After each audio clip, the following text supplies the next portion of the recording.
positive sign yun na may chance talaga na maging conversant siya. Or yung magkwento siya or anything na about communication skills. Hi mga moms, this is Nanay Zuna and I am sharing our autism journey here on YouTube. And actually nagsisimula pa lang ako mag-share talaga ng talagang organized. Kasi yung mga ina-upload ko dito sa YouTube channel namin is glimpse lang siya. Kasi mainly wala pa akong talagang time for YouTube. So ngayon, feeling ko may time ako to share with you, lalo na sa mga nagsisimula pa lang sa journey na to. So, by the way, si Mikey is diagnosed with Autism Spectrum Disorder Level 2. Verbal siya, high functioning, nakakapag-follow ng instructions and all. Ang main problem is behavior talaga.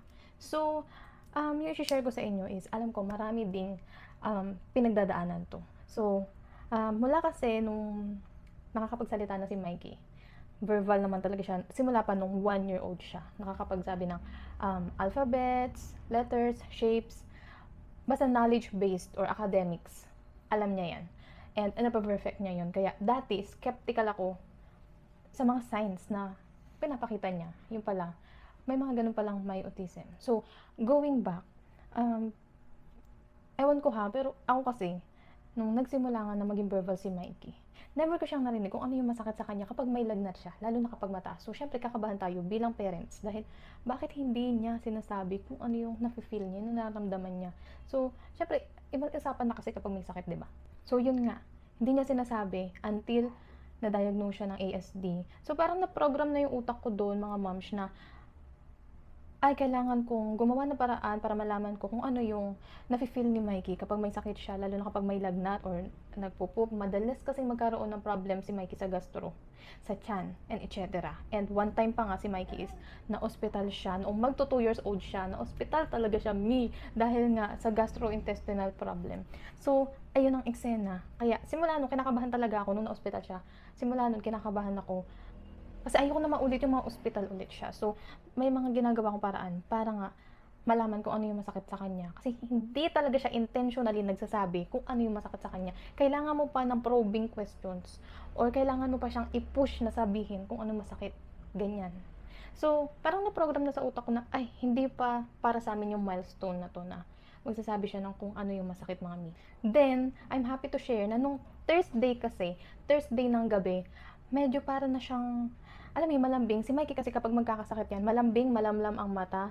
Knowing na si Mikey napakalikot sa bahay, kahit hayaan mo lang siya dyan, marami siyang magagawa na mga paglalaro, and etc. Di talaga, walang dull moments dyan kay Mikey. Pero, nung Thursday ng gabi, naglalambing na siya sa akin. Ang aga pa lang, sinasabi na niya mag-sleep na kami, humiga na kami, and matamlay talaga siya. So, mother's instinct, di ba? Nafe-feel ko na magkakasakit siya. And then, nung alas 10 ng Thursday nga, ng gabi, is tinatanong ko siya kung anong masakit. And then, intentionally, sinabi niya ng, sakit siya, nanay. So, parang, ang una kong na-feel talaga, na-surprise ako, natuwa ako. Kasi, ay, nagsabi siya ng ganun na, masakit yung tiyan niya. Which is, very, very positive, no? Positive, ano yun? Positive sign yun na may chance talaga na maging conversant siya.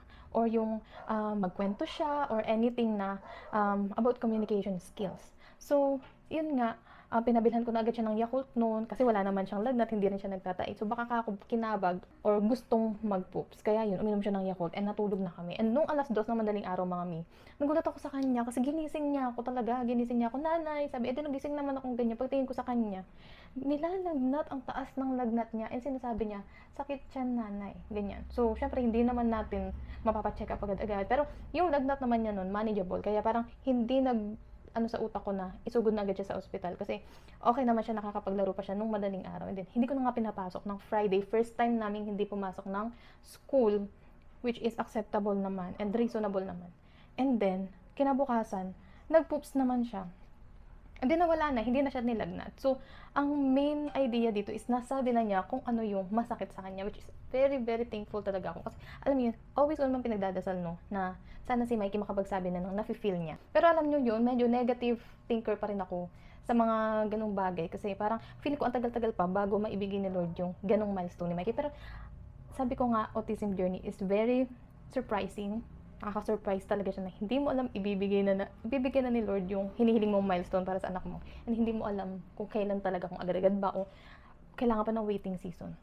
And alam nyo ba, nung nagsisimula pa lang kami ni Mikey, mga year 2024, June yun, kakadiagnose niya lang. Parang alam nyo yun, araw-araw, gusto ko meron na siyang milestone. Gusto ko ganyan, nagmamadali ako, dami-dami naming ganap. Kasi nga, feeling ko, we're running out of time. Dahil nga, ewan ko, first time mom, tapos wala pa akong kasamang nanay na nag-guide sa akin kasi nga wala na yung mama ko, namatay na. So, alam mo yun, parang nagre-rely lang talaga ako sa sarili ko. Pero, sinimulan kong mag-seek ng help kay God. And God, everyday gives me instrument, no? Sabi nga nila, it takes a village to raise a child.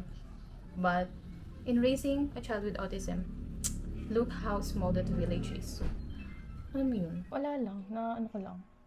And I'm very, very happy lang talaga dahil hindi ako nakatingin sa inyo pero nakikilay kasi ako.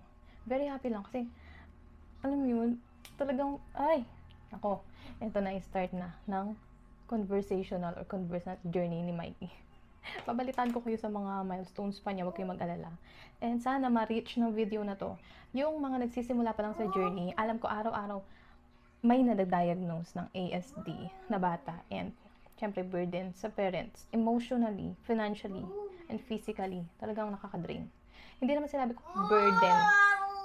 Si Mikey. Hindi ko naman sinabing burden na talagang pabigat yung batang may ASD. Kumbaga parang nag-look forward ka sa progress ng anak mo as neurotypical, tapos biglang gano'n naman na-diagnose. So parang lahat, pag once na nag-diagnose yung anak mo, lahat parang bumagsak sa yung tao yung pinag-uusapan dito. It's a little human. So, yun, sa mga nagsisimula pa lang ng journey na to, okay din talaga na manood ng mga autism journey. Ako nanonood din ako ng autism journey hanggang ngayon kahit content creator na tayo. Pero alam mo yun, nakaka-uplift talaga yung mga videos na ganyan para sa journey nyo. And nakakakuha rin kayo ng tips and ng lakas ng loob, ng motivation para magpatuloy. And there's no way para hindi magpatuloy sa journey na to. Dahil ito yung binigay na journey ni Lord sa atin. Although, road less traveled siya. So yun guys, nakaayos na ako. May pupuntahan kami ni Mikey. Binyag ng anak ng best friend ko. So, yun, balitaan ko kayo ulit sa mga journey namin or sa mga progress and milestones namin. Mikey. So, thanks for watching. If you want more videos like this, guys, please subscribe to our channel. Thank you so much. Please don't forget to like, share, comment, ha. Bye!